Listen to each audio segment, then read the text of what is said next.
Hey, what's up guys, Totallydubbed here, and today I'm doing a video review on the Alpha Delta D6. Now I just wanted to show you this packaging just for the naming and the branding. Now I was approached by the company a few months ago and I was, they had an interesting proposition. They showed me these earphones and they looked quite nice on the website, and I googled them and I found that they had a few reviews, quite positive reviews. Now I was very much curious to see how they would compare to other earphones out there, such as like the Brainwaves B200s. Now these earphones can be found pretty much exclusively in the US and Singapore. As far as I'm aware, they can be found around $95. Now in the UK that translates to around 60-70 odd pounds. However, bear in mind you'd have to pay import fees and whatnot, which might bump up the price to around £100. Now the earphones looked quite intriguing simply because of their cable. So when I first looked at them online, I saw that the cable looks like a custom-made cable. It's an 8-core SPC cable, which is one that you'd normally see on higher-end earphones or ones which are custom-made with removable cables. Now these earphones are not removable, but nevertheless they're absolutely gorgeous, especially for earphones that cost so little in comparison to what you'd expect with for an earphone that has such a cable. I know it's a lot talking about a cable, but it is quite unique, and I'll get into a little bit more about the build quality in just a bit. Before that, I want to talk about its package contents. Inside you've got a leather pouch. I'm not sure about it really being actual, genuine, authentic leather, but nevertheless the manufacturer says that it's a leather. The leather pouch is very nice, holds down the earphones quite nice, and it does look quite classy in comparison to other manufacturers which provide some casing. Now this is quite interesting. I've never seen something like it, sort of like a leather strap. This is essentially for you to manage your earphone cables a little bit neater. A very nice addition, and yet again quite classy addition too. Now in terms of tips, you're pretty much spoiled for choice. You've got so much. You've got 3 sets of different silicone tips. One of them is a little bit harder in terms of its core, one of them is a little bit softer in terms of your ear canal, and the other one is just pretty much like a box standard silicone tips. You've also got a pair of foam tips, and you can see I've actually got them on the earphones themselves. I would suggest these, and that is because of the sound quality, and I'll talk to you about that in just a bit as well. And then you've got a shirt clip, there we go, lost my wording, and then you've got some ear hooks as well. So you've got a really nice complete package over here. Again, something that's not normally associated with earphones of its price range. Now, looking at the earphones a little bit closer, you'll be able to see they're terminated by a right-angled 3.5mm jack, a gold-plated jack, and it has also a nice strain relief over here. I quite like this because it just means that it will prolong the life of the earphones, and also because of the type of the cable as well, you'd want something to be a little bit more sturdy, or something that can allow for a little bit of flex. This is quite nice for people who have put them in earphones in the pockets and whatnot. Now the cable, as I said, is pretty unique to earphones of this price range. It's nothing unique for audiophiles out there who've seen like very expensive cables or headphones. Nevertheless, the cable looks exquisite. It looks absolutely stunning. I should note, however, over time you might see it suffer from oxidization. That means that a cable might go a little bit greenish, but that's natural. That's literally how rocks, shall I say, work, or how it will work in terms of like chemical reaction or whatnot. Nevertheless, it's going to happen eventually. Just bear that in mind if you wonder why your earphones are turning green. Now the cable, there's no sort of cable kinch over here, which is slightly a shame because I would have liked them to be a little bit more organized. Nevertheless, the earphones don't really tangle that much. They seem to come untangled pretty easily. Now in terms of cable noise, which is microphonics, I found that the earphones do suffer a little bit from microphonics when worn straight down. However, you can wear these earphones over the ear, especially where they're over the ear hooks, which are also provided within the package. You can completely eliminate all sorts of cable noise, so no problems there.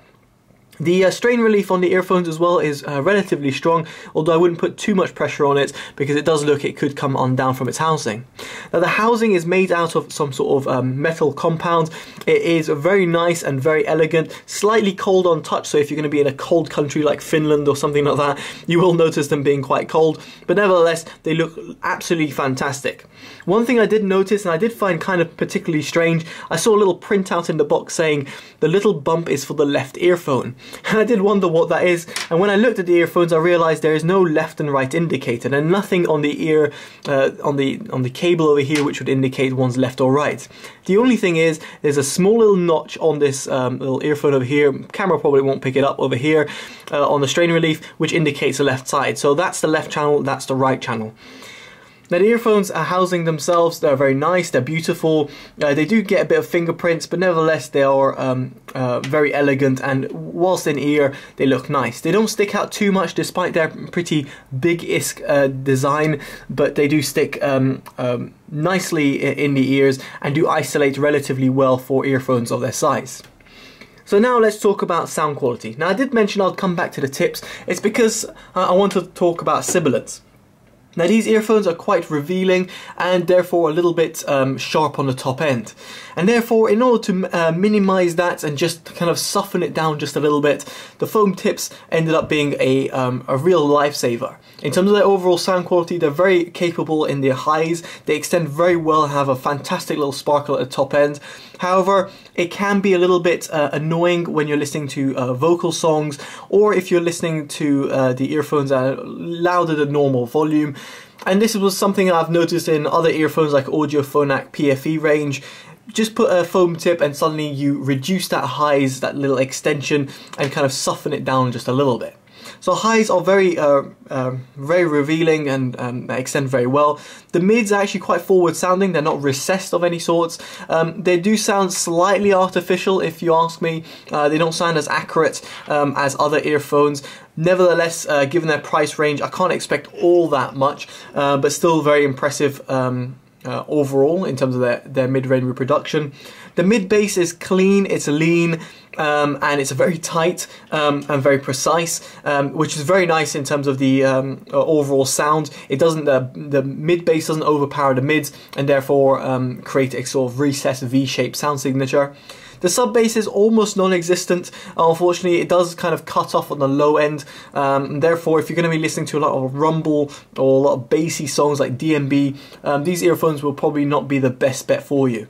Now, the earphones use a dual air chamber acoustic design, which is quite a mouthful to say. And essentially, the way that works is that it is supposed to deliver a quite nice soundstage. And I must say, the soundstage is good. It's not amazing. It's got a good depth to it, and again that's probably due to the housing as well. It's got a good depth to the earphones design. However, in terms of the width, I felt there's a little bit closed versus other earphones out there, such as I said, like the B200s. They have a slightly wider soundstage, which means that the earphones sound less kind of claustrophobic and close sounding.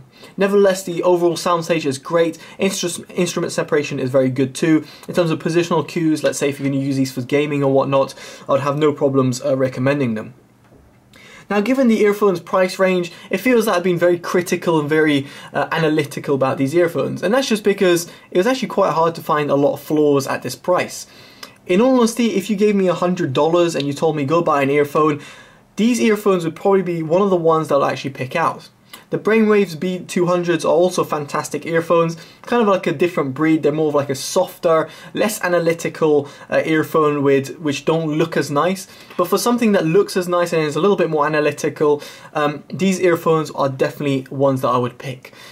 I must say what Alpha and Delta have done over here with the D6s is fantastic. They're very revealing earphones. They might be a little bit picky in terms of their source, but if that's what you're looking for, if you're looking for like an energetic treble centric earphone, then these are it. I can't really think of any other earphone that around $100 can really challenge them in terms of their overall sound presentation. They're not flawless to say the least, however, given their price range, I do actively recommend them. So there we go, guys. I've been Totally Dubbed. Hopefully you've enjoyed this review. All I can wish that you guys is to like, subscribe, favorite and share if you like this video, and let me know in the comments below if you'd suggest any other earphones for me to look at, or other earphones that you think sit at a good price range, for example the $100 or £100 price range in order to compete with these earphones. So there we go, guys. If you got £100, $100 odd, I would definitely suggest them, and there we go. Alright, Totally Dubbed out. Bye bye.